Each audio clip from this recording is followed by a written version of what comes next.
Quasi un centinaio gli interventi di vigili del fuoco per maltempo nel veneziano, soprattutto dovuti al taglio di rami, alberi e pali pericolanti con la rimozione di elementi pericolosi. Il milanese con Mirano, Ascaltenigo e Pianiga tra le zone del veneziano maggiormente colpite, Scorzè il comune più sofferente, dove il forte vento e la pioggia battente hanno sradicato diversi aceri e platani, uno dei quali caduto sopra un'auto in transito lungo una strada comunale. In via Dante a Cappella di Scorzè oltre una decina gli alberi caduti, con gli uomini della ditta incaricata dal comune ancora al lavoro per ripulire la strada. Vediamo qui alla mia sinistra i tanti tronchi degli alberi caduti.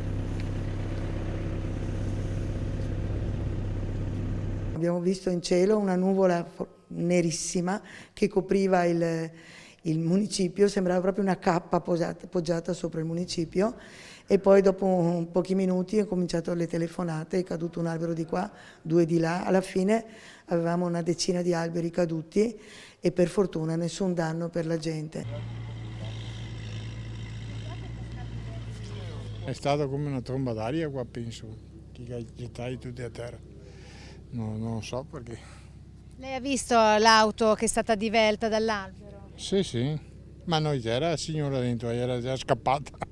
Era un platano come questo tronco, vediamo che ha divelto anche parte della carreggiata della strada, un albero alto oltre 3 metri e piombato sopra l'auto che stava transitando. Fortunatamente l'automobilista è riuscita a mettersi in salvo abbandonando l'auto quando ha visto che l'albero stava per cadere proprio sopra il tetto dell'auto.